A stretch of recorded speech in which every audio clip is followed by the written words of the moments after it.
Muy bien, buenas noches para todos y todas. Les damos una cordial bienvenida al Centro de Formación y Acción Social Fray Gabriel Gutiérrez. Su centro les da la bienvenida en esta noche.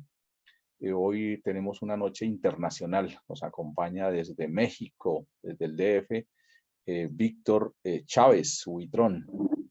Víctor es un gran amigo con quien hemos compartido durante muchos años.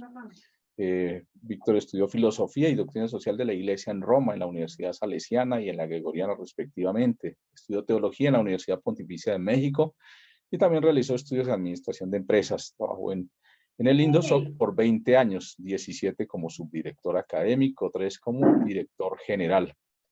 Trabajó en la Universidad Pontificia de México como director de Promoción Nacional.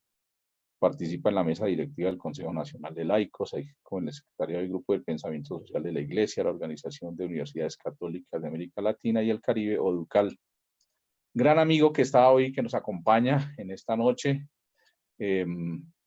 conocedor y amante de la doctrina social de la Iglesia, con un reconocimiento grande también en toda América Latina. Víctor, bienvenido, gracias por aceptar esta invitación y por acompañarnos en esta noche.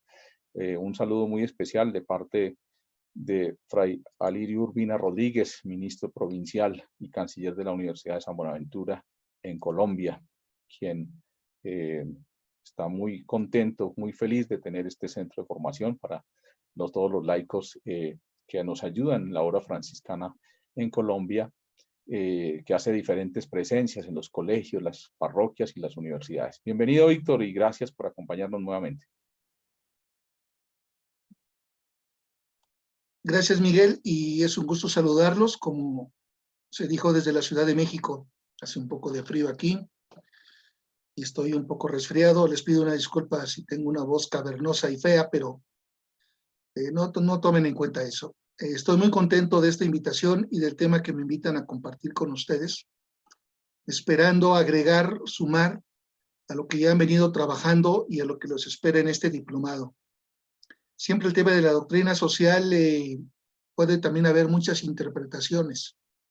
Hay muchas versiones de la doctrina social y hay muchos programas de doctrina social. Y no todo se repite, no todo es lo mismo. Hay acentos, hay temas que se olvidan, hay enfoques en los que cada escuela va poniendo lo suyo. Y bueno, yo espero no desentonar con el conjunto de las materias y sesiones que han venido escuchando, teniendo, y poderles aportar en el tema del método de la doctrina social, pues una visión teológica más que otra cosa. Vamos a auxiliarnos de esto. Esta presentación, muy sencilla, se la voy a pasar a Miguel para que, si es necesario, pues también la puedan tener ustedes. Es un diplomado en doctrina social y el tema es el método de la doctrina social. Bastaría con decirles pues que es el método tradicional, que ustedes ya lo conocen, lo han escuchado. Seguramente en estas sesiones ha salido, ver, juzgar, actuar. Es un método que se hereda, no se desarrolla propiamente en el seno de los elaboradores de la doctrina social, sino que se hereda, se importa de fuera. A finales del 800, a través de los grupos laicos de compromiso social en España, crean el método ver, juzgar, actuar, partir de la realidad, ir a la enseñanza de la Iglesia, el Evangelio, para regresar en el actuar nuevamente hacia la realidad. Y con el paso del tiempo, de alguna manera, ese método laico se incorpora como el método de la doctrina social. Pero no ha sido fácil, ni ha sido bien comprendido en todos sus momentos. Y depende también de qué entendamos por doctrina social de la Iglesia. La misma doctrina social ha venido evolucionando, ha tenido cambios. Yo le llamo a esto, ha tenido una progresiva comprensión de la propia naturaleza de la doctrina social. De manera que no es lo mismo la doctrina social de Rerum Novarum a la de Mater et Magistra de Juan 23, a Rerum Novarum de León XIII, 1891, o la Mater et Magistra del 1961, o Populorum Progressio del 68, o Caritas in Veritate no es la misma. La propia iglesia, como todo en la iglesia, viene actualizándose, viene ayornándose. Hay una evolución para bien. Y en ese camino, pues la comprensión de la naturaleza de la doctrina social va cambiando. Y eso implica que va cambiando también el sujeto agente de la doctrina social. Y eso implica que van cambiando las intenciones, los fines y aspectos del método. Entonces, aunque de manera genérica pudiéramos decir el método pues es el ver, juzgar, actuar, creo que vale la pena detenernos un poquito a verlo teológicamente. Además, ha habido momentos cumbres en el que esta metodología ha dado enormes frutos a la Iglesia de América Latina particularmente, frutos muy claros, muy contundentes, que se dieron en las conferencias latinoamericanas de Medellín o en Puebla en el 79, y sin embargo, también ha habido momentos en los cuales esta metodología entró en crisis por cuestiones distintas. Y es el caso, por ejemplo, de Santo Domingo, que ya no se siguió tradicionalmente esta metodología a nivel de la conferencia del episcopado latinoamericano, sino que se siguió otra. Y bueno, todos sabemos que el impacto que tuvo Santo Domingo comparado con Puebla o con Medellín, pues fue mucho, mucho menor. Tenemos recientemente Aparecida, y bueno, Aparecida quiso volver a retomar el método ver, juzgar, actuar, y lo hizo, pero con problemas. De manera que todo esto se los comento porque no es fácil hablar del método de la doctrina social. Implica varios presupuestos. ¿Qué entiendo por iglesia? ¿Qué entiendo por su misión de la iglesia? ¿Por la misión social de la iglesia? ¿Qué entiendo por el sujeto agente constructor de lo social en la iglesia? Los fines con los cuales los sujetos agentes intervienen en lo social y, por supuesto, qué pasos hay que dar, qué metodología. Entonces, no hay que dar por hecho que este es un tema de así muy facilito y de perogrullo, sino que tiene sus complicaciones. Y yo les voy a presentar una síntesis personal elaborada a partir de, particularmente de lo que pues, aprendí de un gran maestro colombiano, padre Sergio Bernal, jesuita en paz descanse, maestro de muchos de nosotros, que fue mi maestro en la Gregoriana, y no solamente ahí, sino también en América Latina, y bueno, de él aprendimos a amar la doctrina social y a darle un enfoque teológico como quería dárselo, y se lo dio el Papa Juan Pablo II. Muy bien, espero que estas láminas y estos puntos pues puedan ser de su interés. Hay un punto de quiebre muy importante en la vida de la Iglesia, que es el Concilio Vaticano II. Y ese Concilio Vaticano II va a dar por resultado, acuérdense que termina en el 65, y el intento de aplicación inmediato del concilio pues se va a dar en Medellín, 68, y Medellín detona una serie de procesos en América Latina muy interesantes. Entre ellos va a surgir la teología de la liberación, y bueno, como quiera, el detonante que fue el Concilio Vaticano II, al menos en América Latina, mueve a las comunidades, a las universidades, a las diócesis, a las pastorales, de una manera impresionante. Y comienza a haber nuevas realidades, nuevas respuestas, nuevos intentos, una vivacidad eclesial muy interesante que a algunos todavía les tocó vivir. En ese tenor de cosas, pues termina el concilio Pablo VI, y Pablo VI le toca pues comenzar el proceso de mover a toda la iglesia, es muy pesada, en función de las conclusiones del concilio. Quienes hemos dirigido grupos humanos sabemos lo difícil que es mover a un grupo humano, sea en una institución o en una parroquia o siendo líder de un sindicato, qué sé yo, director de una agrupación. mover a los seres humanos, a los hermanos, es muy difícil. Y mover a una iglesia tan grande, tan extendida, presente en los 5 continentes, con tantos miles de miembros, en toda una estructura milenaria que se ha ido construyendo a lo largo de 20 siglos, no es fácil. Y bueno, pobre Pablo VI le tocó este trabajo, este servicio, que bueno, en parte minó con su salud en muchos aspectos. Y Pablo VI, aplicando el concilio, nos empieza a dar claves nuevas que antes no teníamos y que van a servir para entender la importancia del método. En primera, hay un punto de quiebre también con él en decir, el Papa no lo sabe todo. En materia social, el obispo de Roma, cabeza de la Iglesia Universal, no sabe todo. No sabe todo en materia de derecho canónico, en materia de teología dogmática, en materia de Biblia, en materia de moral, de espiritualidad, de historia de la Iglesia, y mucho menos sabe todo en materia social.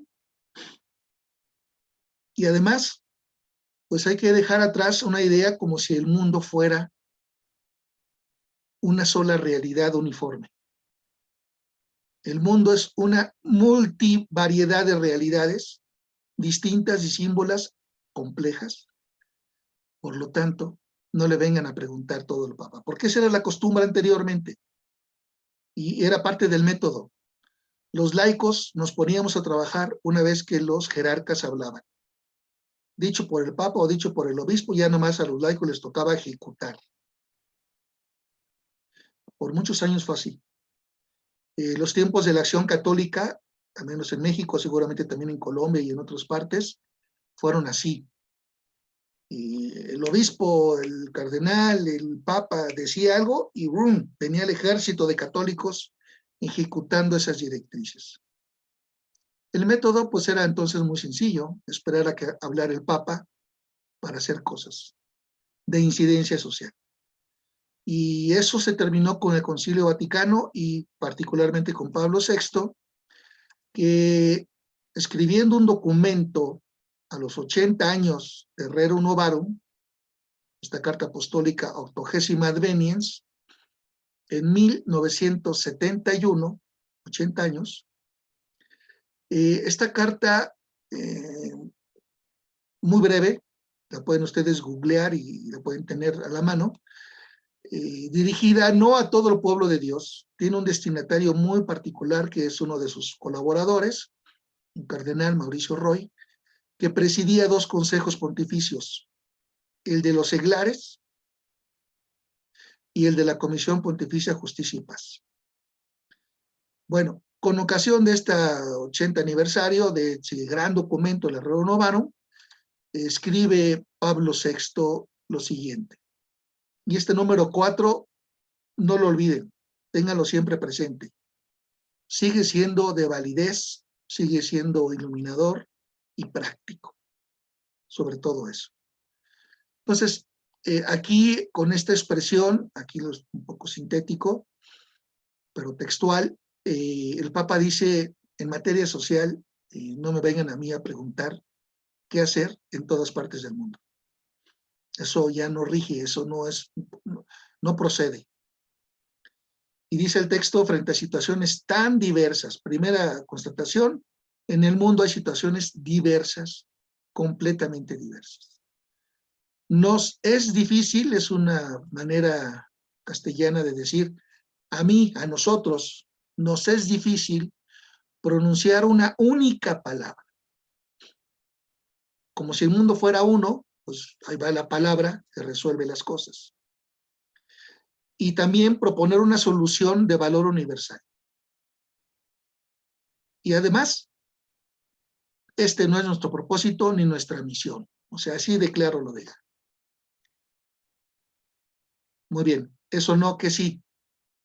Incumbe a las comunidades cristianas analizar con objetividad la situación propia de su país, esclarecerla mediante la luz de la palabra inalterable del Evangelio, deducir principios de reflexión, normas de juicio y directrices de acción,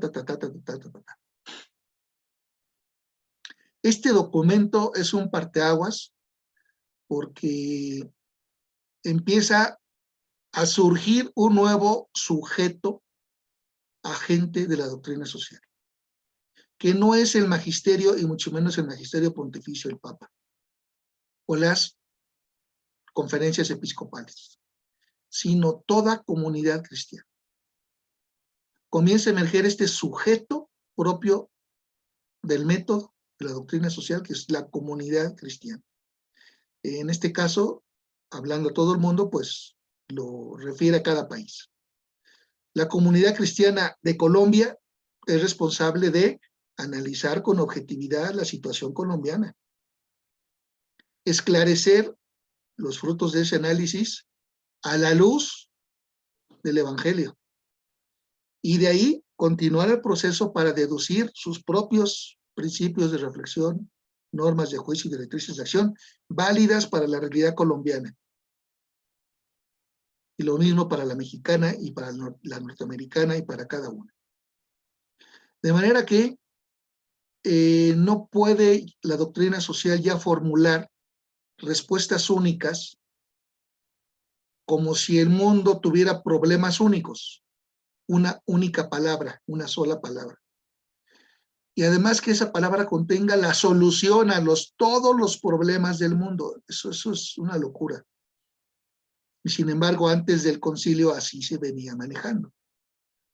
Bueno, este número es muy importante, repito, porque se comienza, voy a usar una palabra de moda, aunque ya está pasando, ¿eh? Se comienza a empoderar a las comunidades cristianas, porque tienen un trabajo muy importante que hacer. Y lo que antes era aparentemente una responsabilidad propia de la jerarquía, y particularmente de los obispos o del obispo de Roma, pues lo clarifica y dice, esa no es mi misión.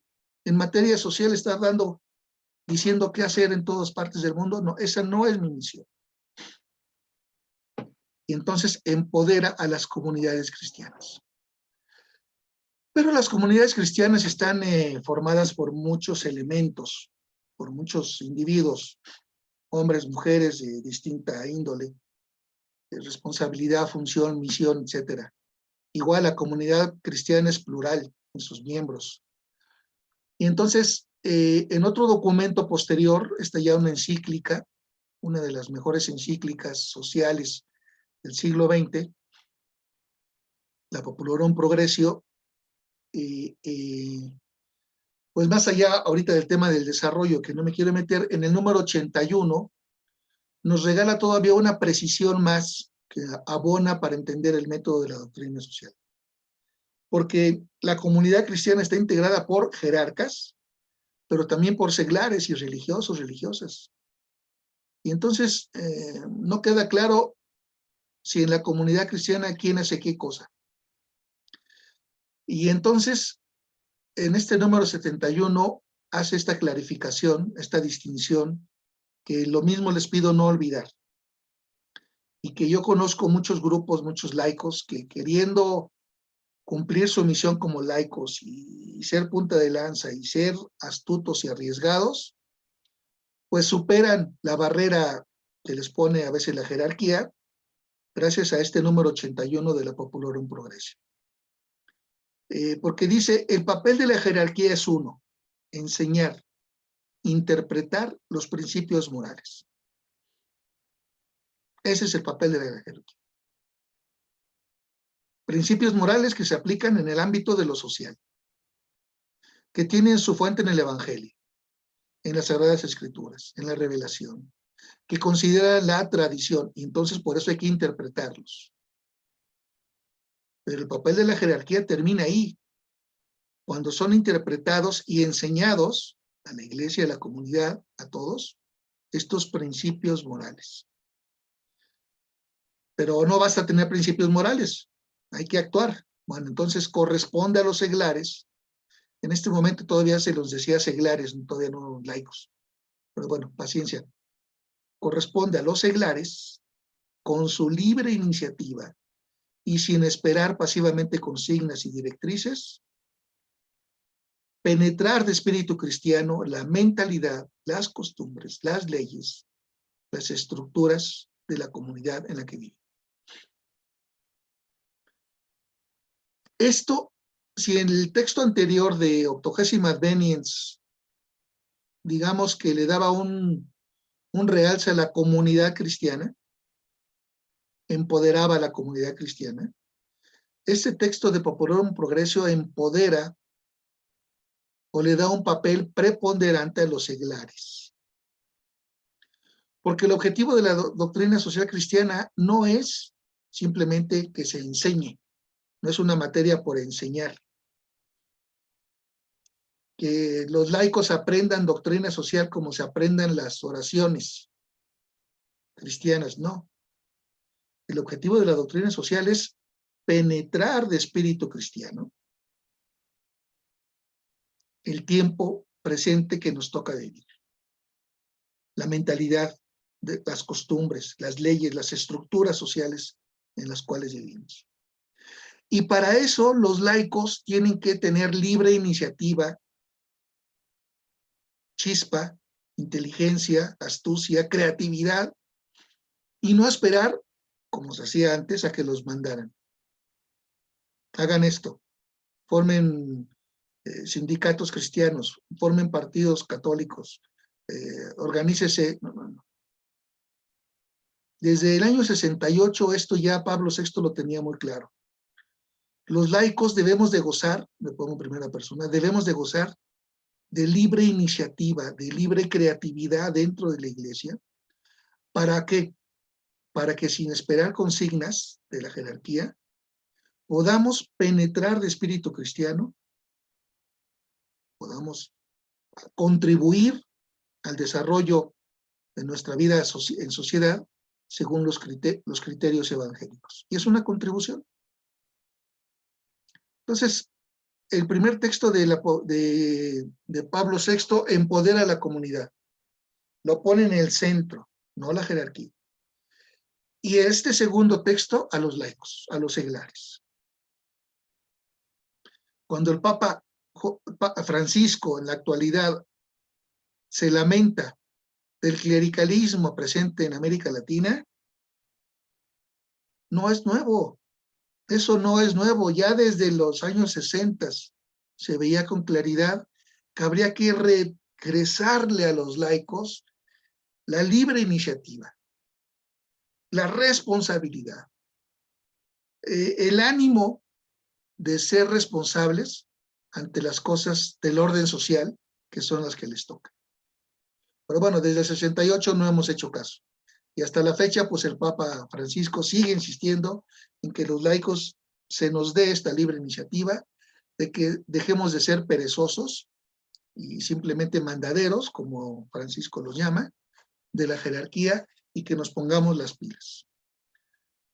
Desde hace más de 60 años, esto en América Latina apenas empieza ahí a querer caminar. Muy bien, entonces vean cómo la iglesia, al madurar su comprensión sobre la misión de la iglesia, sobre cómo esa misión incide en lo social, sobre quién se encarga, la comunidad, bueno, poco a poco va madurando los elementos que necesitamos para entender esto que llamamos el método de la doctrina social. De lo dicho hasta aquí, entonces, decimos que el sujeto de la doctrina social de la iglesia hoy no es la jerarquía y luego los laicos que obedecen lo que la jerarquía indica, sino que el sujeto que elabora la doctrina social es la comunidad cristiana. Y la comunidad cristiana en su conjunto, no nada más una parte, no nada más los que están en pastoral social, por así decirlo, o en justicia y solidaridad, qué sé yo. En conjunto, la jerarquía aporta lo propio que pueda aportar la jerarquía. Y el laicado, lo propio que debe aportar el laicado. La jerarquía enseña, interpreta los principios morales, y el laicado, a la luz de esos principios morales, analiza con objetividad la realidad de su país, esclarece ese análisis a la luz del Evangelio y va determinando normas de acción. sin esperar que la jerarquía lo avale, la palomee o lo mande. Y todo esto en un espíritu de comunión, de colaboración, de compromiso conjunto. Sobra decir que esto, pues aunque ya está dicho desde hace muchos años, nos cuesta trabajo implementarlo en la práctica. Y sobra decir que mucho de esto, como ya seguramente ya lo están pensando ustedes, pues suena a la sinodalidad que está empeñado en impulsar el Papa Francisco. Porque en la sinodalidad, cada quien tiene lo suyo, pero todos debemos caminar juntos. Y la jerarquía que estaba acostumbrada a mandar, ahora también tiene que escuchar. Y el laicado que estaba acostumbrado a solo obedecer, ahora también tiene que hablar, caminar, proponer.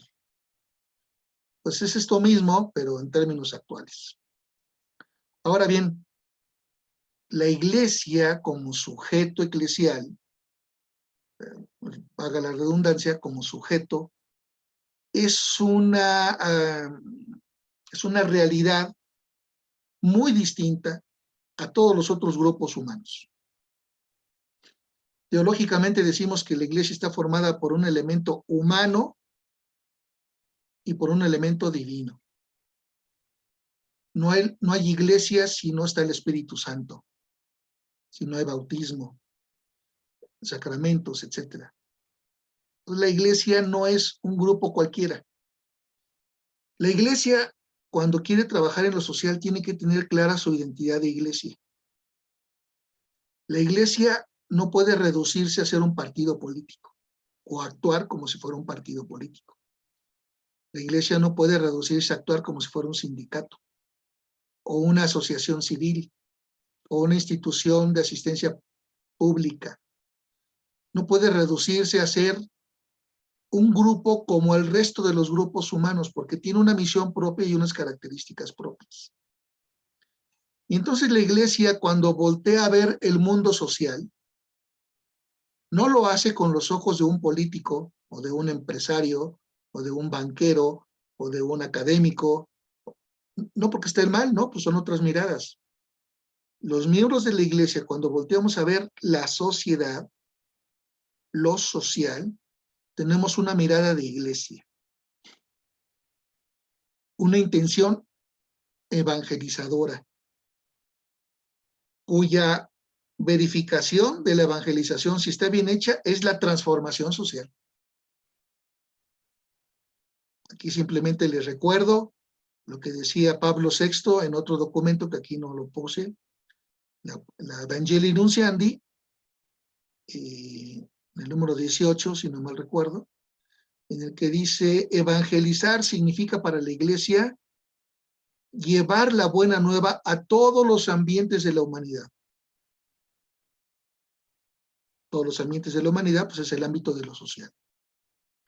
Y con su influjo, con el influjo de la buena noticia del Evangelio, transformar desde dentro todas las cosas. He aquí que hago nuevas todas las cosas. Ezequiel. Porque no hay una nueva humanidad si no hay en primer lugar hombres nuevos. Y la evangelización se supone que da por resultado eso, hombres y mujeres nuevos. Entonces, la Iglesia cuando mira a lo social, lo mira con ojos de misión, de evangelización, de transformación de esa realidad social con la fuerza de la buena noticia, que es el Evangelio, que es Jesús. Entonces, esto hace que la Iglesia tenga una mirada muy particular cuando ve lo social. No la ve con la misma intencionalidad que lo ve un académico, un politólogo, un economista, un sociólogo.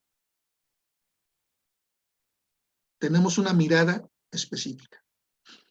Y desde ahí es que quiero que entendamos esto. La Iglesia, cuando mira a lo social, cuya misión es evangelizar y que esa evangelización llegue a la transformación social, mira por un lado los signos de los tiempos, porque en esos signos de los tiempos está la llamada de Dios a la Iglesia. En esos signos de los tiempos, la iglesia descubre el llamado de su Señor a trabajar.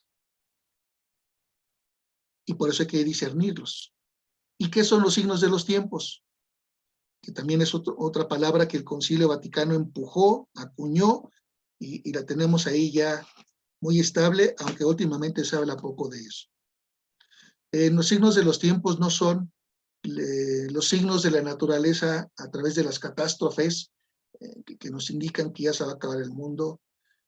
No son los males, ciertos males, digamos, por muy crudos que sean, sino que los signos de los tiempos son una categoría teológica que los obispos en el concilio asumieron.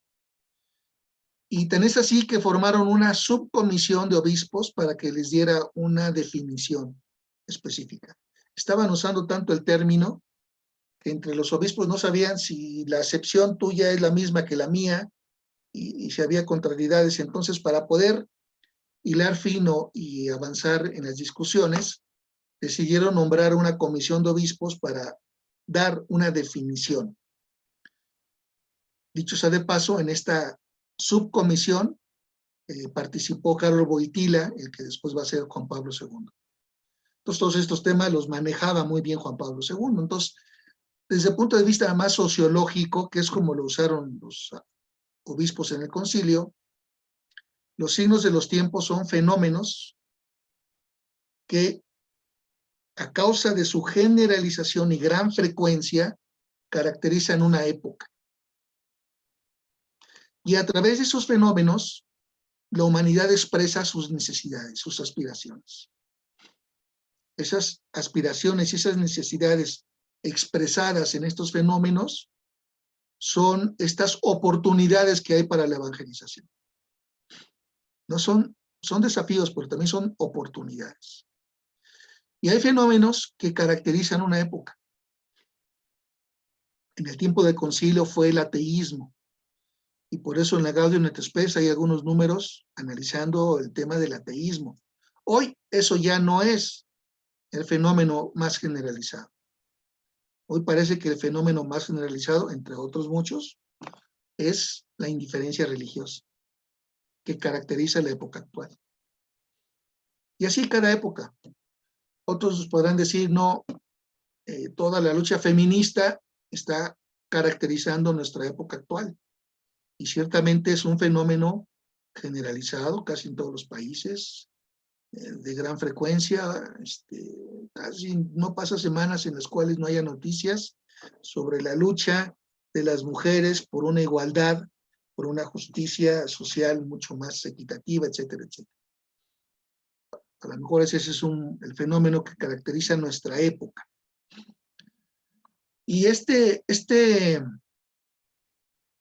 concepto lo usaron y lo podemos usar nosotros al momento de voltear a ver la sociedad en la que vivimos y desentrañar qué de esa realidad es una oportunidad para la evangelización.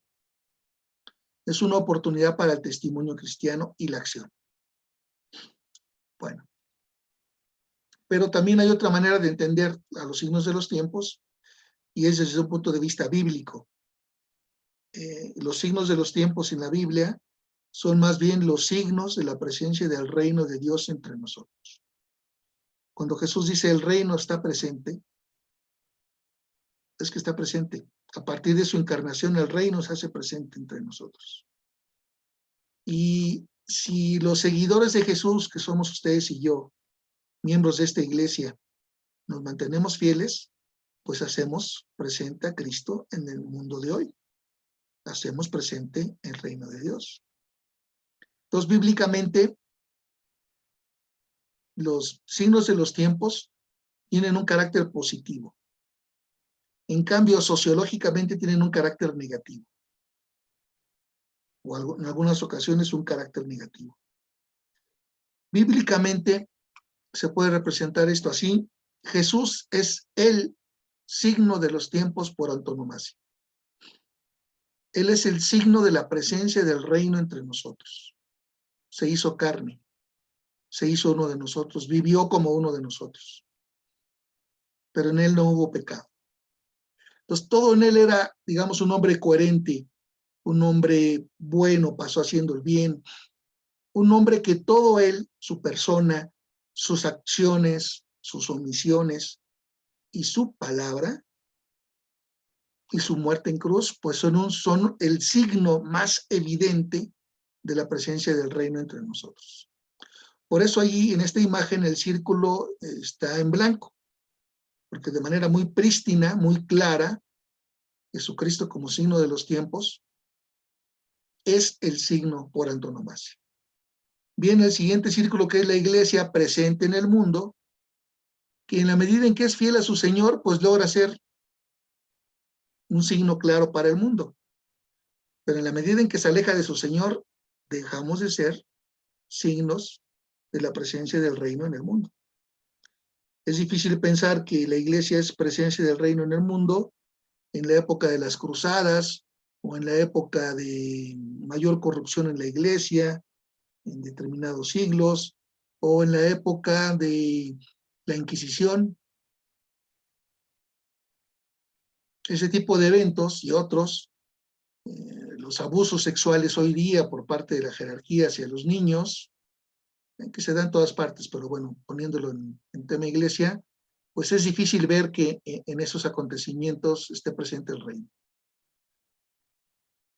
Claro que ahí no está presente el reino, pero cuando la iglesia, cuando ustedes y yo somos fieles al Señor, nos mantenemos unidos a Dios a través de la oración, los sacramentos, y etcétera, pues entonces nuestro testimonio se acerca al de Cristo y hace presente el reino de Dios en el mundo. Y luego viene el mundo como ese espacio más ancho, donde están todas las realidades humanas, en donde también hay mucha bondad y mucho bien, ¿eh? No todo es oscuridad, en donde también hay mucha presencia del Espíritu Santo, que sopla donde quiere. Entonces, esta imagen se las presento por lo siguiente. La iglesia tiene que discernir los signos de los tiempos para que ese espacio que está ocupando ahí en el mundo se amplíe y para que sea más blanco, más cercano a su Señor. Para que la iglesia sea también un signo de los tiempos, o sea, desde el punto de vista bíblico, que la iglesia sea un signo de la presencia del reino en el mundo actual. Y para eso tenemos que discernir. Y para eso tenemos que ocupar el método de la doctrina social para saber estar en la sociedad como Dios manda, valga la expresión. Entonces, el Papa Juan Pablo le dio un impulso enorme a la doctrina social y también ayudó a clarificar otras cosas. Entre ellas lo siguiente, ¿qué es la doctrina social? Y la doctrina social la ubicó como parte de la teología moral. No es filosofía, no es ciencias políticas, no es sociología, no es ciencia económica, no es parte de las ciencias humanas la doctrina social de la Iglesia, sino que pertenece a la teología moral social. La lleva a ese rango teológico. Por eso les decía hace un momento que la Iglesia, los cristianos, cuando volteamos a ver a la sociedad, lo hacemos con ojos de iglesia, lo hacemos con los ojos de Dios, lo hacemos con la intención que deriva de la misión de la iglesia, que es la evangelización. No volteamos a ver la sociedad como lo ve el gremio de empresarios o el gremio de partidos políticos o la academia de análisis social. Ellos tienen otras intenciones, otros métodos, otros alcances, todos buenos, todos necesarios, pero el fin es distinto. Entonces, dice el Papa que esta doctrina ayuda a interpretar las complejas realidades en las que vive el hombre de hoy. Y aquí hay una confesión. La realidad social es compleja, muy compleja. no es simple. Hay que sospechar y corregir a los hermanos que hacen análisis simplones o simples de la realidad social.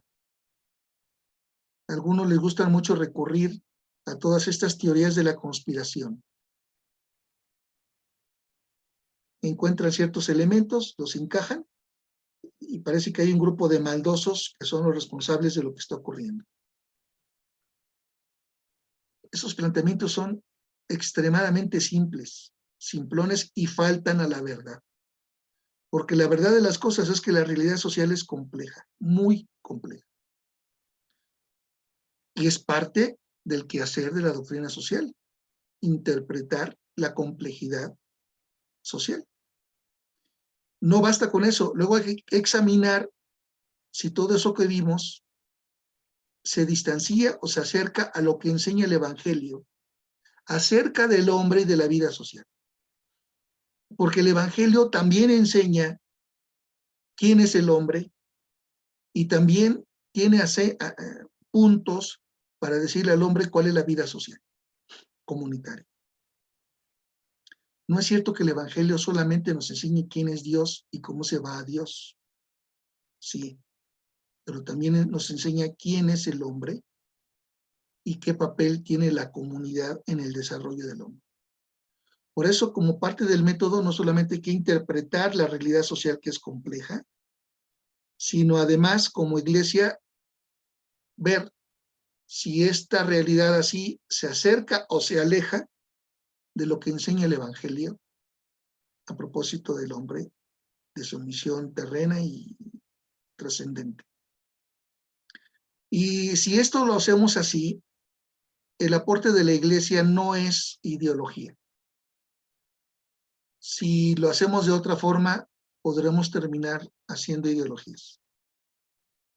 Por ejemplo, hay una teología del capitalismo que dice basarse en la doctrina social de la iglesia.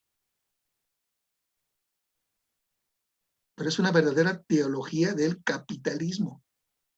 Casi que es una apología teológica del capitalismo crudo y duro. Bueno, no está, esa postura es ideológica y no es doctrina social. Y como esa hay otras más, ¿eh? Por eso la comunidad, cuando tiene que discernir sobre la realidad social, tiene que hacerlo con cuidado para no terminar validando ideologías o creando nuevas ideologías sociales. En este mismo documento, Juan Pablo II dice, lo que está en rojo, vamos a enfocarnos ahí, dice que no es una ideología, sino que la doctrina social es la cuidadosa formulación. Fíjense qué delicado es Juan Pablo II y qué, como les diría, no apresurado. Cuidadosa formulación del resultado de una atenta reflexión sobre las complejas realidades de la vida del hombre en sociedad. Y además, no solamente viendo lo local, sino también lo internacional. Y todo eso a la luz de la fe y de la tradición eclesial. ¡Wow! Si me quieren preguntar cuál es el método de la doctrina social, es este. Hacer la comunidad cristiana de Colombia, para Colombia, hacer una cuidadosa formulación como resultado de una atenta reflexión sobre las complejas realidades de la vida del hombre en Colombia a la luz de la fe y de la tradición eclesial. Y eso mismo los mexicanos, y eso mismo los peruanos, y eso mismo los italianos y los españoles. Que cada comunidad sea capaz, y los laicos llevamos ahí una responsabilidad mayor, de hacer esto, cuidadosa formulación. Porque si somos apresurados y no respetamos la complejidad de la vida social y no hacemos el análisis a la luz de la fe y de la tradición eclesial, los grupos de iglesia terminan sirviendo a una ideología social de algún color, de algún cuño, de alguna fracción.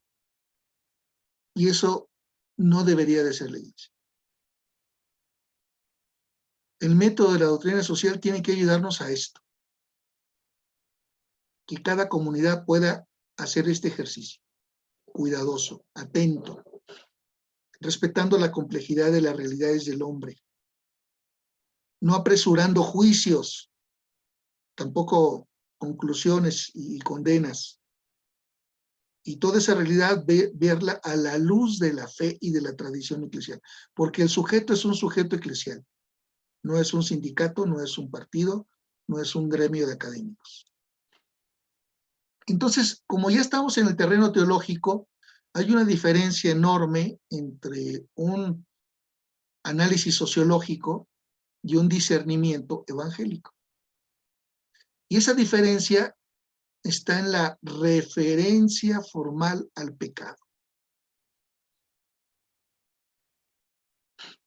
Obviamente esto no lo hace el grupo de académicos o el grupo de politólogos o el grupo de banqueros. Lo hace la Iglesia. La referencia formal al pecado individual y social. Y esto es un análisis más de orden religioso. La categoría pecado entra aquí en juego. Para que la comunidad cristiana haga un análisis como Dios manda, tenemos que llegar a identificar el pecado individual y social en el que estamos participando. Y desde ahí viene la conversión, y desde ahí viene la transformación, y desde ahí viene el cambio seguro. Fíjense que ya estos temas de pecado social se venían manejando desde Medellín, Puebla, la reflexión teológica latinoamericana, y es uno de los aportes al magisterio pontificio.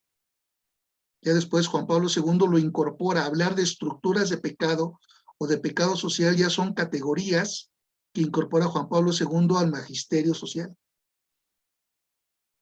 gracias a los trabajos de América Latina.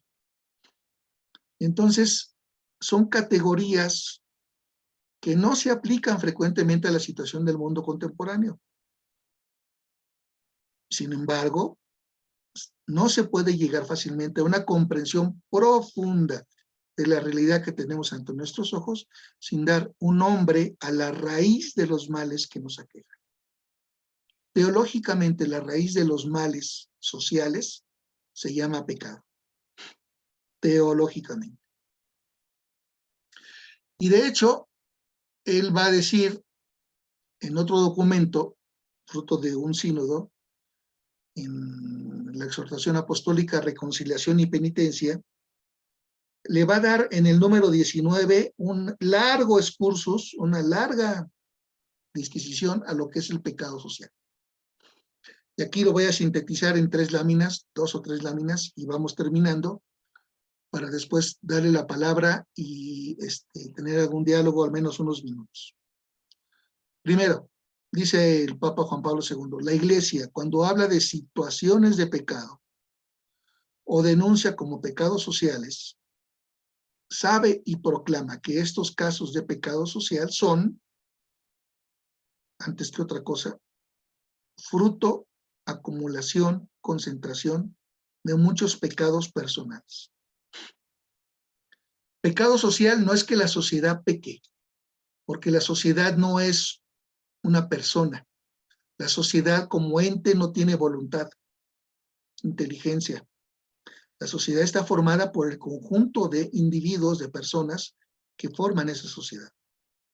Pecado social, entonces, es el fruto, la acumulación, la concentración de muchos pecados de muchas personas, incluyéndonos ahí nosotros. Esta es la raíz. O sea, acuérdense que en la mirada teológica de las cosas y de la realidad social, vamos a la raíz. Pretendemos ir a la raíz de las... Y esa raíz nos lleva a esta categoría. Y entonces, cabe la pregunta, ¿qué es el pecado social? Ok, es la acumulación, concentración de muchos pecados personales. ¿Cuáles? ¿Cuáles son esos pecados personales? ¿A qué se refiere? Y sigue el número 19 de este documento, Reconciliación y Penitencia. de quienes es fruto de la acumulación, concentración de los pecados personales de quienes, y vienen aquí varias categorías que son muy importantes de entender, de quien engendra, favorece o explota el misterio de iniquidad del mal. No sé en Colombia, pero aquí en México hay zonas en las cuales, pues antes había comercios, mucho comercio, y ahora lo que hay son muchos hoteles de paso y muchos lugares tugurios de mala muerte, donde hay mucho comercio sexual, muchísimo comercio sexual. Antes no había eso, ahora ya existe. Y ahí pues hay explotación sexual de señoritas y de mujeres e incluso de niños. Pero hace 30 años eso no existía y ahora ya existe. Alguien lo engendró, o muchos lo engendraron, lo crearon esos centros. Otros se favorecieron, a lo mejor no los crearon, pero se favorecieron. Y les conviene que exista porque hay recursos, porque hay dádivas, porque hay... O de a tiro lo explota. Esos son los pecados sociales. Un mal que se introduce en la existencia por actos individuales de muchos sujetos, hombres o mujeres. Y como eso, pues todo, ¿no? El narcotráfico, la distribución de droga, la corrupción misma, pues, en un momento no existía y después alguien la engendra, o muchos la engendran, pero no solamente peca el que le engendra, también el que se favorece ya de ello y el que la explota. Sigue diciendo el Papa Juan Pablo II, es el pecado de quienes, pudiendo hacer algo por evitar esos males, por eliminarlos, o al menos ponerles límites, no lo hacen por pereza, por miedo, por encubrimiento, por complicidad o por indiferencia. A lo mejor no lo engendramos, no lo favorecimos ni lo explotamos, pero hay otro grupo que participa de ese pecado social, que son individuos, hombres y mujeres, que pudiendo hacer algo no lo hacemos. Y ese algo es por evitar, por poner límites o de a tiro acabar con eso. Pero omitimos hacerlo por pereza, miedo, encubrimiento, complicidad o de a tiro indiferencia. Otra categoría más, de quien busca refugio en la presunta imposibilidad de cambiar las cosas en el mundo. O sea, esta cantaleta, muy socorrida por muchos, dicen, esto no va a cambiar, siempre ha sido así. ¿Para qué tanto brinco estando el suelo tan parejo? O sea, no vale la pena esforzarse porque esto está así de mal siempre. Siempre ha estado así, siempre va a ser así. No puede cambiar. Bueno, esa presunta imposibilidad de cambiar es un refugio, es una justificación de su pereza, de su complicidad, de su miedo, de su indiferencia. Estos también son parte de ese pecado social. O de quien no quiere cansarse, de quien no quiere trabajar, de quien alega razones de orden superior, tengo otras cosas que hacer. Pues sí, pero ahí hay cada vez más prostitución y trata de personas y obviamente otras cosas, ¿no? Y una lleva a la otra. Entonces, pecado social es una categoría teológica que la comunidad cristiana considera cuando analiza su realidad social.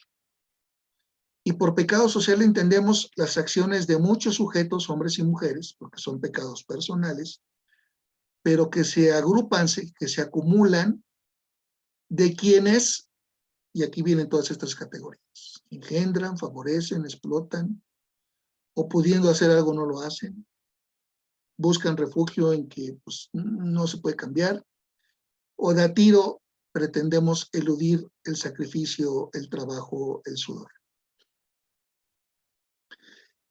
Quienes cometen actos que caen en estos rubros, pues forman parte de esa estructura de pecado o de pecado social. Por lo tanto, todas las verdaderas responsabilidades son de las personas. Entonces, esta categoría de pecado social, entendido así, entra como parte del método de la doctrina social cuando volteamos a analizar lo social, porque tenemos una mirada de iglesia, una mirada teológica, y porque entendemos que la raíz de muchos males se llama pecado. Entonces, en síntesis, el método implica reconocer el pecado social en el que participamos y obviamente una invitación a la conversión en primera persona.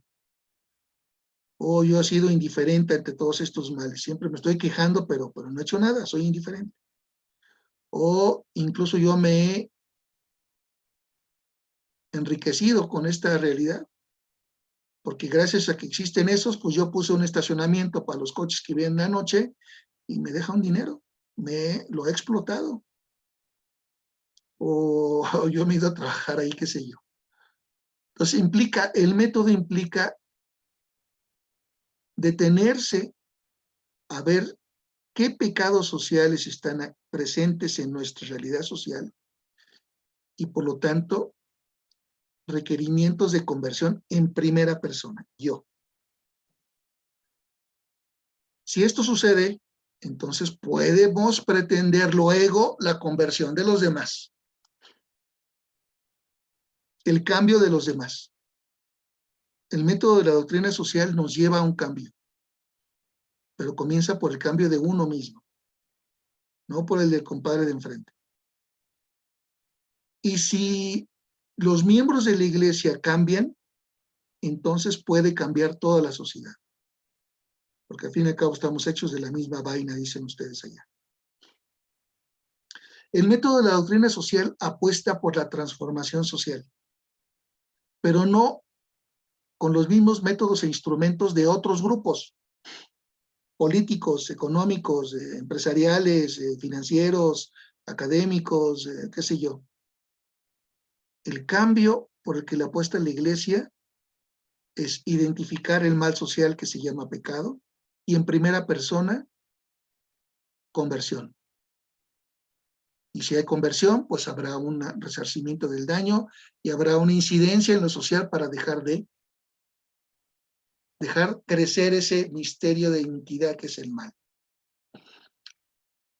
Si nosotros somos capaces de cambiar, los otros son capaces también de cambiar. Aunque ya no se les llame conversión, porque puede ser que no sean creyentes. Pero cambio sí. Si esto sucede así, es real que la doctrina social de la iglesia y su método ayudan a transformar la realidad social. De otra forma, no. A veces queremos jugarle un poco en el esquema marxista, que primero cambie la superestructura y luego va a cambiar la economía. Pues no, eso no ha sucedido nunca así. No es realista eso. Esto que está aquí sí es realista. El método entonces del discernimiento es el método de la doctrina social de la iglesia. Hoy.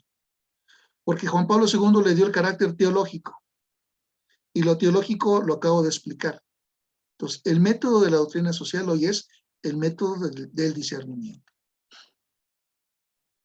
que significa analizar con objetividad la situación propia del país, hacerla más clara a la luz de la palabra del Evangelio, esclarecerla, y luego deducir los propios principios, normas y sobre todo líneas de acción. ¿Y quién hace esto? La comunidad. La comunidad. Y llevando un protagonismo, los laicos. Pero este discernimiento, entonces, antes que un método, es una actitud. La actitud de quien tiene la capacidad de estar atento de qué pasa afuera de la iglesia, qué pasa afuera del templo, qué pasa afuera de mi casa. La actitud de dejarnos interpelar por esa realidad. La actitud de dialogar. Y cuando digo diálogo, no es con los mismos católicos cristianos, sino con otros con los otros que tienen otras ideas, otras ideologías, otras miradas, pero que son parte de esa sociedad. Implica también una capacidad de cambio de paradigmas. Esto es muy difícil porque los paradigmas los tenemos ahí introyectados y cambiarlos es muy difícil.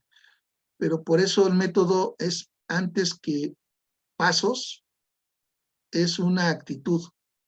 Estar dispuesto a cambiar el paradigma si hace falta, si es requerido, si el ejercicio me lo pide.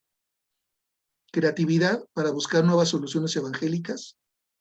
Las soluciones a los problemas sociales no están ya dadas, hay que buscarlas, hay que crearlas. Y sin creatividad no se puede dar eso. Libertad interior para no ser autorreferenciales, es decir, aquí estamos bien todos, aquí no pasa nada de eso, no. Quien diga aquí no pasa nada de eso son los otros, los responsables, pues ese es un acto de soberbia y ese es un acto de fariseísmo muy, muy fuerte. Ensayo y error. Las soluciones evangélicas, por ensayo y error, nos podemos equivocar, pero la peor equivocación es no hacer nada y dejar el misterio de iniquidad creciendo. Y tener una disponibilidad a arriesgar los talentos que hemos recibido para multiplicarlos y pues así entregarlos al Señor el día que nos pidan cuentas.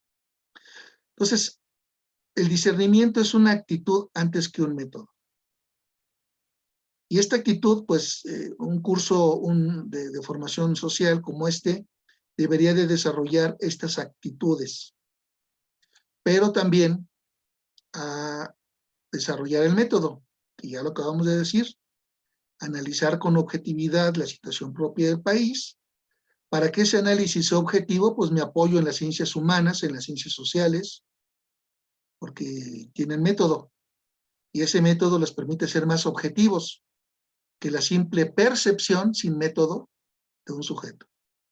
Entonces, analizar con objetividad es analizar con el auxilio de las ciencias sociales, humanas, la situación propia del país. Pero no basta con eso, sino esa situación la tengo que ver a la luz de la palabra y del evangelio. Y cuando veo a la luz de la palabra y del evangelio me pregunto, yo en primera persona, ¿participo del pecado social que hemos identificado? ¿Por omisión? ¿Por flojera? ¿Por qué? O a lo mejor yo lo he engendrado.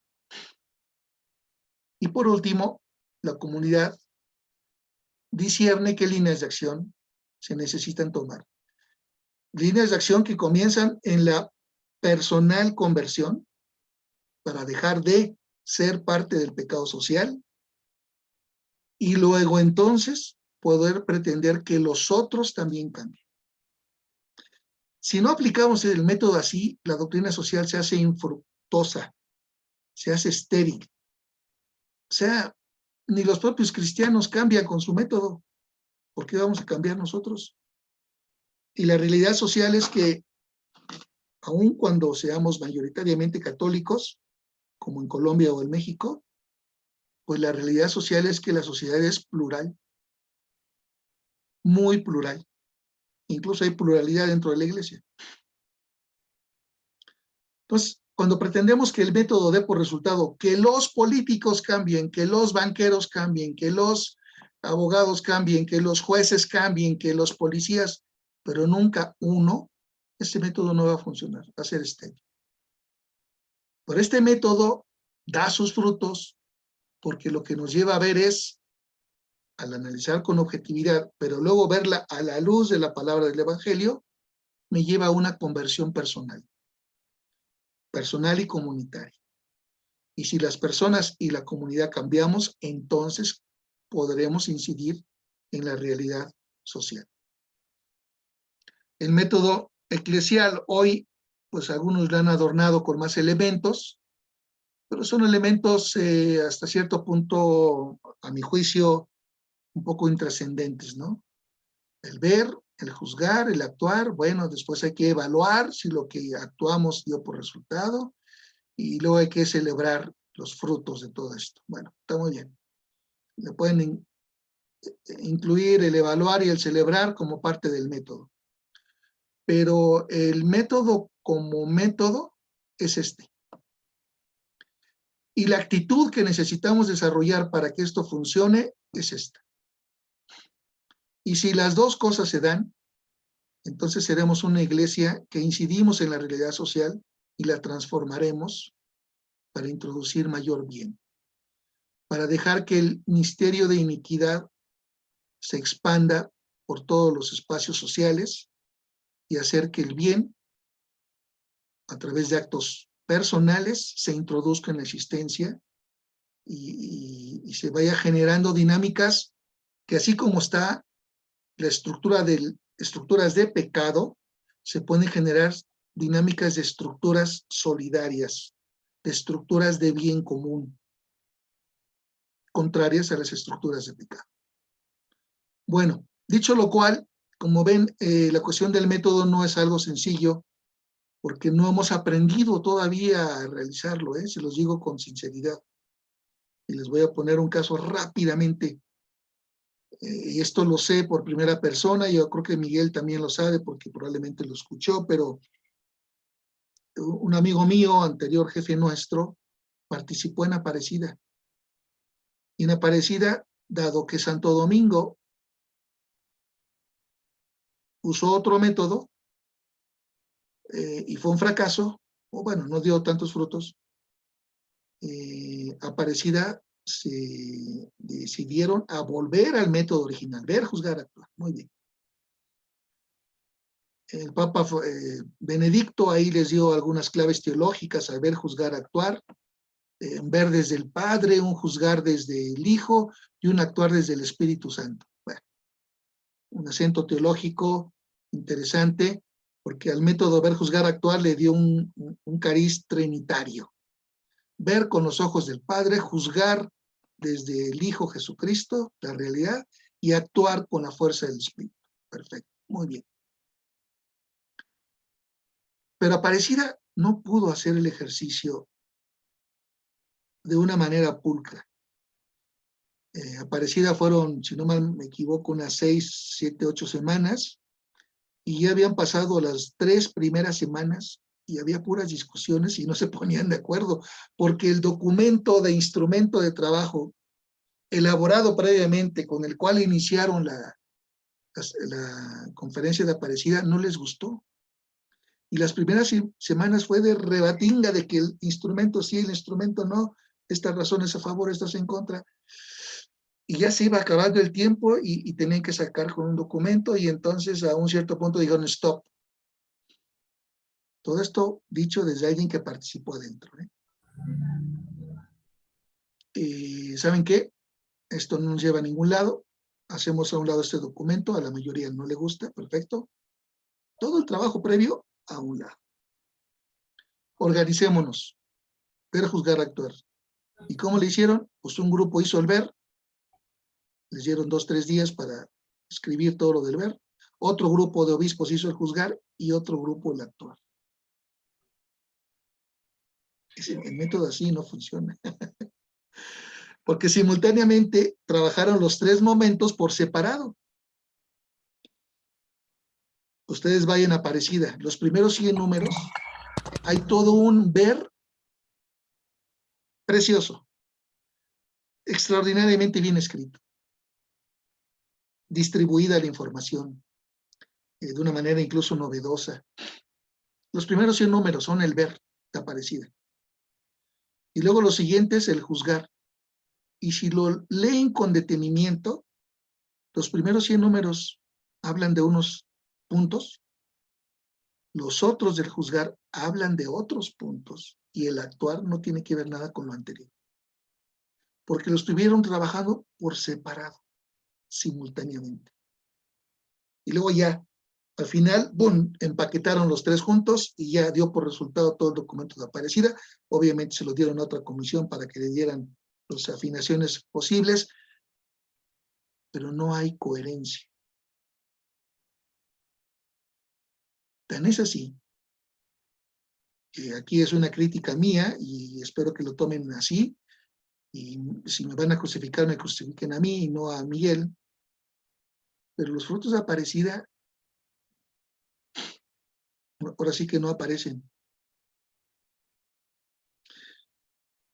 Un gran impulsor de todos esos frutos pues fue Bergoglio, ahora Francisco. Y muchas de las cosas de Aparecida están en el pontificado de Francisco. La iglesia en salida de Francisco en la actualidad no es otra cosa sino la gran misión que impulsó o quiso impulsar Aparecida. Ahora puesto en otras palabras, iglesia en salida. No es fácil para la iglesia realizar el método, porque no hay disposición, por eso les hablaba de la actitud, porque no es fácil el papel que juegan los laicos y dejar a la jerarquía en su papel, y la jerarquía quiere abandonar y hacer todo, y los laicos pues a veces obedecen, a veces se pelean, y si se pelean lo sacan, cosas que suceden, ¿eh? Y no es fácil como sujeto eclesial, toda la comunidad, sentarnos en una metodología que entendamos todos y que vayamos adelante. Y quienes de ustedes han participado, ya voy terminando, en ejercicios de discernimiento comunitario de la realidad social, en ejercicios tipo asambleas pastorales y cosas por el estilo, se darán cuenta que la cuestión metodológica no es nuestro fuerte. Pero bueno, he intentado ofrecerles una visión panorámica desde Pablo VI a la fecha, y nos quedamos con esto como síntesis. El discernimiento es el método de la doctrina social. El discernimiento implica una actitud antes que pasos. La actitud de estar atentos, de dejarnos interpelar, de diálogo, etcétera, todo lo que está aquí. Y luego necesitamos pasos. Muy bien, estos son los 3 pasos en general. En el primero necesitamos el auxilio de las ciencias sociales, pero no nos quedamos ahí. Sé que Miguel en las primeras sesiones llevó a algunos analistas, hicieron algún análisis muy bien hecho de la realidad colombiana. Pero hay que ir más allá de ese análisis. Hay que esclarecer eso a la luz de la palabra del Evangelio para deducir líneas de acción según el Evangelio. Y al deducirlo, nos vamos a dar cuenta que nosotros somos parte del problema. Nosotros somos parte del pecado social. Y entonces viene una invitación a la conversión, y si logramos la conversión personal y comunitaria, esa comunidad va a incidir en su realidad social, introduciendo bien y dejando, como decía San Pablo, hay que acabar con el mal con la fuerza del bien.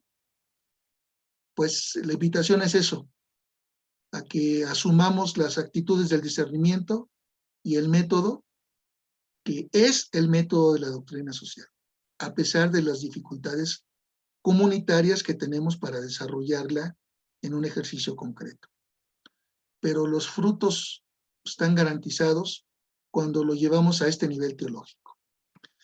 Gracias, y me pongo a su disposición por si hay algunas preguntas. Tenemos unos cuantos minutos. Listo, Víctor. Luis Antonio. Hola, muy buenas tardes, doctor Víctor Chávez, Miguel Dígame. Ricardo y todos, y todas, un cordial saludo para todos. En primer lugar, pues creo que el día de hoy, discúlpeme que de pronto lo vaya a hacer un poquito al margen de lo que usted acaba de explicar, pero creo que es también parte del aprendizaje de este diplomado de la doctrina social de la Iglesia, la parte del testimonio. Yo creo que, y bueno, y también está entrelazado con lo que usted nos informó hoy, que tenemos que empezar por nosotros mismos. Claro. Tengo que decirles a todos y a todas una muy buena noticia. La semana pasada estuvimos aquí en la casa en una situación muy, pero muy difícil, porque a mi hijo que estudia aquí en la Universidad San Buenaventura de Cali, pues le dio una bacteria en el ojo izquierdo, y además un hongo que lo puso en una situación de mucha gravedad.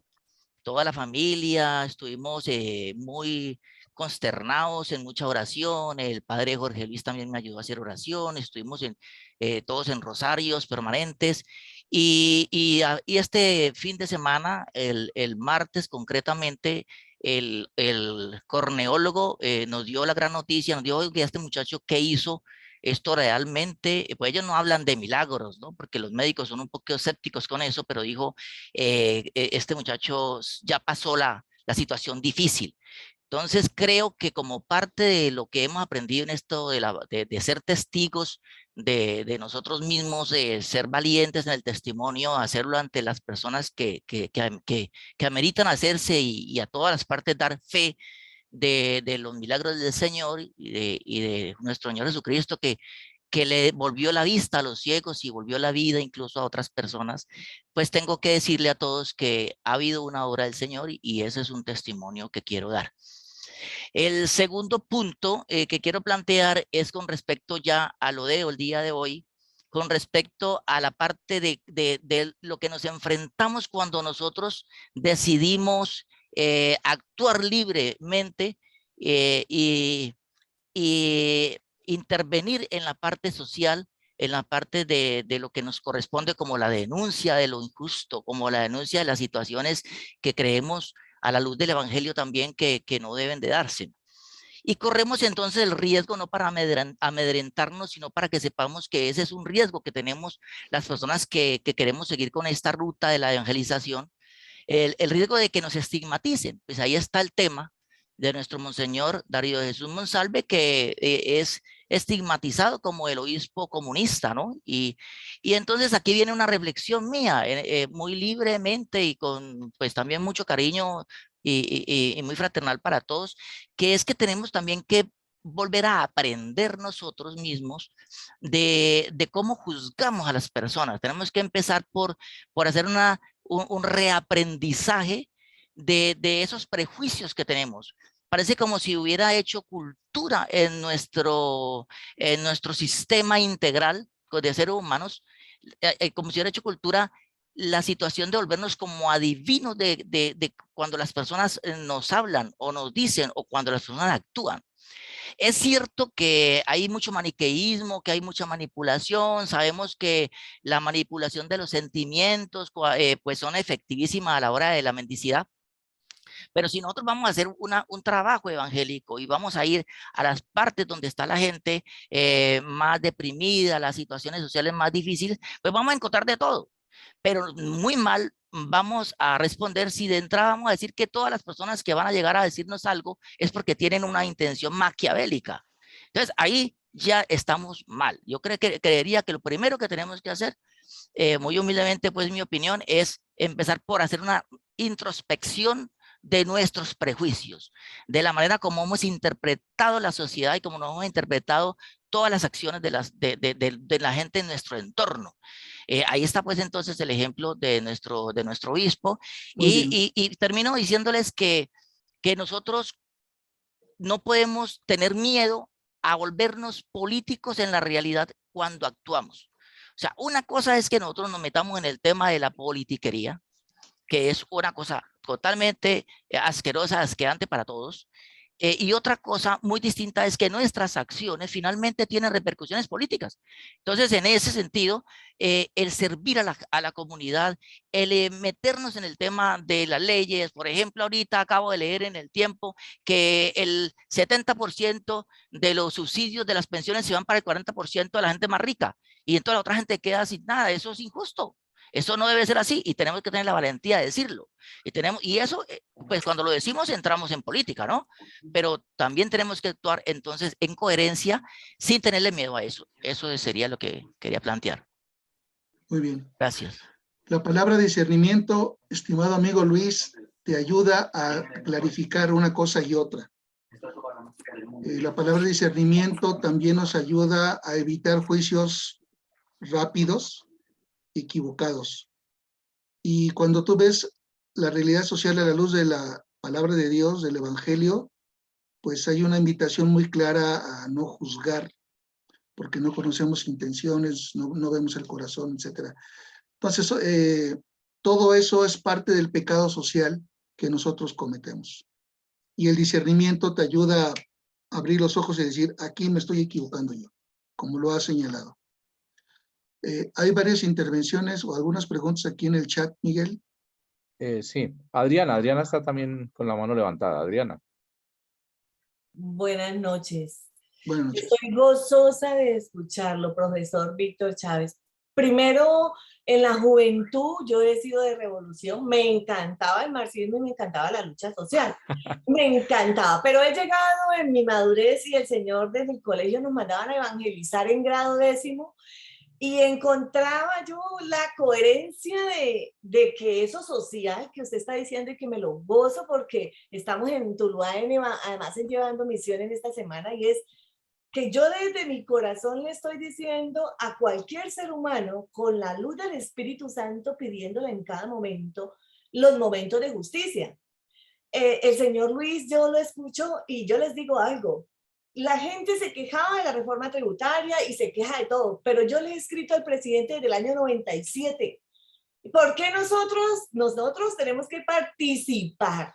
A eso los exhorto con esta excelente clase que he recibido hoy, Padre amoroso, que sí me ha fortalecido en lo que veo, en lo que me ha gustado ser como persona y en lo que mi profesión me lo permite, porque tengo que ver mucho con impuestos y con gerentes. Yo puedo llevar a mi señora a las juntas directivas, yo puedo llevar el discernimiento en la justicia de un trabajador cuando le van a pagar. Cada uno de nosotros, profe, lo que usted ha dicho es totalmente cierto. Y yo me apodero del dolor de los trabajadores de la empresa que asesoro. Yo me apodero del dolor del que no dejan entrar a la iglesia. Yo me apodero, pero me apodero no para criticar, me apodero para ser partícipe. Y yo los exhorto a que todos escribamos al presidente. Yo lo he escrito y me ha contestado desde el año 97, por Dios. Muy bien. El medio social es muy contaminante. El oído del discernimiento, como nos invita, que me encanta porque yo cada día lo hago cuando tengo que hablar o tengo que estudiar o voy a hacer un trabajo o una exposición. Es eso. Me encanta. Muchas gracias, Que Adriana. Dios le bendiga por ese aporte tan valioso. Gracias, Adriana. Gracias a usted. Nidia. Buenas noches, paz y bien. Hola. Buenas noches. Algo que me parece muy interesante, gracias por la presentación y por los comentarios que hemos escuchado de nuestros compañeros y compañeras. Creo también que no hay que perder de vista que como iglesia somos una comunidad de amor, ¿no? En clave de ese ver, juzgar, actuar, como en esa parte del discernimiento. Y lo digo porque como comunidad no todos somos ojos, no todos somos nariz, no todos somos orejas. Y en esa diversidad es donde el ver y el juzgar se enriquecen y donde el actuar también se enriquece porque todos tenemos aportes muy valiosos. Cuando su merced dice que el juzgar es a partir de la objetividad desde las ciencias, en la iglesia hay un montón de profesionales, de personas que en el día a día trabajan en diversidad de escenarios y con esa universalidad y la presencia que tiene la Iglesia Católica en el mundo, qué bonito es pensar en clave de sinodalidad. Por ahí hay una pregunta en torno a eso y creo que es muy bonito reconocernos como personas también dentro de la Iglesia en las diversidades que tenemos, porque a veces esos procesos del método del discernimiento requieren una comunidad abierta también interiormente, porque a veces para que podamos de alguna manera alzar la voz o de alguna manera apoyar a las personas más frágiles, marginadas de la sociedad, se requiere unión, se requiere, no es que pensemos igual, ¿no? Porque eso tampoco, por supuesto que en la diversidad de los pensamientos está la riqueza, pero también es cierto que también debemos ser atentos a darle lugar también a esa diversidad de dones que hay. Entonces yo creo que en la medida de las posibilidades también, cuando se juzga también se puede juzgar desde la experiencia, desde lo empírico, o sea, pueda que haya personas, yo en mi casa mi suegro en su época no pudo estudiar una universidad porque él es de otra época, era otro contexto colombiano, no había universidades todavía siquiera, pero aunque él no ha estudiado, él tiene una experiencia extraordinaria. Y mi esposo que ha estudiado a veces confronta su saber con mi suegro y él sin pasar por una universidad empíricamente encuentra cosas que son maravillosas y que uno a veces no logra como entender. Entonces yo creo que también el juzgar parte también como de una experiencia Claro. y creo muy valioso, digamos, darle lugar a esas otras experiencias que no siempre son de las ciencias o también que son de las ciencias, porque también hay otra cosa y es que a veces las personas también le tienen cierta contra a la ciencia, ¿no? El Papa Francisco en sus discursos ha explicado la importancia que tiene la ciencia para entender el mundo, para entender, Claro. pues, la realidad. Pero Claro. es como eso. Gracias a ti. Ok, muy bien. Hay una pregunta, Víctor. Dice, ¿se puede dar un pecado social en la clericalización de los laicos y la laicización del clero? Sí. Yo creo que ese es el pecado eclesial más presente en América Latina. La clericalización, que implica también que hay laicos clericalizados. No solamente el clero clericalizado, también laicos clericalizados. Y por lo contrario, también hay clero mundanizado, por así decirlo, clero secularizado. Que es en el fondo un problema de identidad, un problema de vocación, un problema de perder el rumbo y de perder el carisma que Dios nos ha dado a cada uno dentro de la iglesia. Que ese carisma no es para someter unos a otros, el clericalismo, no es para ser la única palabra válida dentro de la comunidad. Y ese carisma, pues también lo perdemos los laicos cuando nos dejamos ser simplemente mandaderos. Yo no hago nada hasta que no me diga el padre. Para no equivocarme, mejor que primero él nos dé la pauta, etcétera, etcétera. Pues ahí también hemos perdido nuestra propia identidad de laicos. Termino diciéndoles que si hay una lucha muy fuerte que está dando el Papa en toda la iglesia, es precisamente para que los laicos asumamos mayor responsabilidad, mayor participación dentro de todos los quehaceres de la iglesia. Y no solo porque hay menos sacerdotes, no solo por la crisis vocacional, sino por el talante que podemos aportar, y la mujer particularmente. Pero en estructuras muy férreas al pasado, pues esto encuentra mucho trabajo en abrirse espacio. Por eso tiene razón quien preguntó esto. La clericalización de los laicos y la mundanización del clero, pues es parte de una estructura de pecado, no social, pero sí de la iglesia. Y también hay que sacudirnos todo esto, este pecado. Víctor, muchas gracias. El Le gusto ha sido agradecemos. grande para mí y ojalá que en alguna otra ocasión me inviten. Claro que sí, claro que sí. Hay una segunda oportunidad que nos va a estar acompañando con el magisterio del Papa Juan Pablo II. Ahí creo que hay una intervención tuya ahí que será interesante seguir profundizando en todos estos temas. Víctor, muchas gracias. Como decía, el tema del método es un tema complejo, entonces seguramente vamos a tener más sesiones donde vamos a seguir profundizando, encontrándonos de pronto con los diferentes momentos de ese método, ¿no? Claro.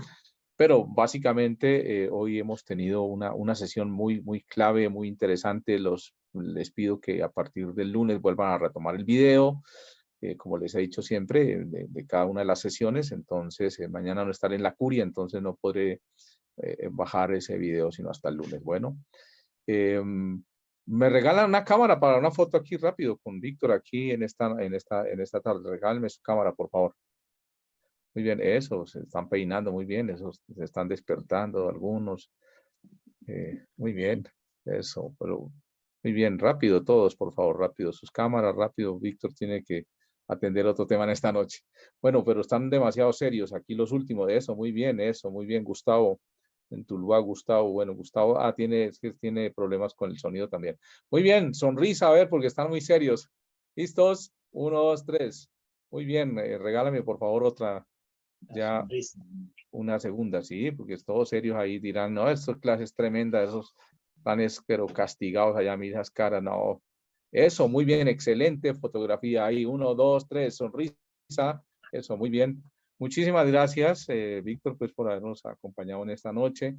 De verdad que ha sido fascinante escuchar todo este método ir comprendiendo. Esto, tranquilos, eso poco a poco vamos a ir comprendiendo, no es el primer día. Seguramente que vamos a ir uniendo todo lo que nos van diciendo, lo que nos decía Juan de la Cruz el martes. Entonces vamos a ir pegando todo y seguramente que vamos a ir teniendo una comprensión de todo.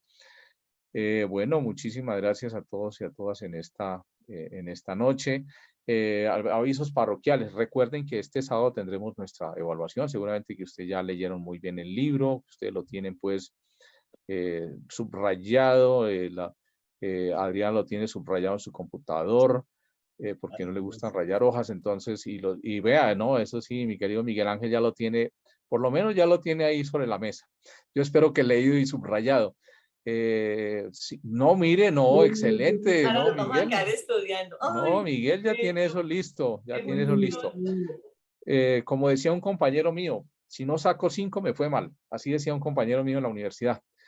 Cuando uno le preguntaba cómo le fue, dijo, si no saco 5 me fue mal. Entonces seguramente que todos van a sacar 5. Animarlos a que sigan muy contentos, así como estamos hasta ahora. Organicen sus tiempos para, pues saben que el martes y el jueves estamos conectados. Fíjate que hoy tuvimos un invitado internacional y seguramente que vamos a tener más invitados internacionales. Vamos a tener mucha gente que va a pasar por aquí, que nos va a acompañar. Es un privilegio. Es un privilegio. A veces los diplomados son de un profesor que ya uno no quiere verlo más. Pero en este caso tenemos todos los días profesores nuevos, personas desde la Universidad de Cali, Cartagena, Medellín, Bogotá y esta noche que teníamos un invitado internacional desde México. Seguramente pues que seguiremos en todo este trabajo. Muy bien, espero que sigamos adelante, espero que hayan podido entrar a Moodle, no me han vuelto a decir nada. En el Moodle está cargado todo el material, todos los videos, todo desde Cali lo tienen al día, perfecto. Entren porque hay que ir adelantando. El trabajo que les dejó Alfonso, ojalá que lo tengan para el 30 de noviembre. Háganlo en su barrio, háganlo. Mire que lo que les decía Víctor hoy, el tema del discernimiento tiene que ver con nuestra realidad, pero acérquense a la realidad. Cuando nosotros hablamos de ese primer momento, que es el ver, que es el que les está pidiendo Alfonso, es para que ustedes se acerquen a ver la realidad. Una cosa es que yo puedo ver la realidad por televisión, yo puedo ver la realidad de un periódico, de una revista, pero hay que tocarla, sentirla, hay que tocar la carne del hermano, como dice el Papa Francisco, hay que sentir el dolor del hermano y solamente lo hago cuando voy allí al barrio, cuando veo la realidad, cuando siento también las dificultades, cuando hago mías esas dificultades que están teniendo nuestros hermanos, que hoy no tienen que comer, que hoy solamente si desayunaron, no almorzaron, si almorzaron, no comieron. ¿Sí? La situación está muy compleja. Se decía que en plena pandemia, se decía que la pandemia que venía hoy para estos días se llama la pandemia del hambre. Y ya tenemos muchas personas. Ya tenemos que ir pensando qué vamos a hacer para ayudar a muchas personas que en este momento no tienen para una comida. ¿Sí? Vivimos situaciones muy complejas en las ciudades capitales. Aquí en Bogotá estamos viviendo una situación muy difícil, muy compleja y seguramente que ustedes también la están viviendo. Pongamos en manos de Dios este momento, este regalo que Él nos hace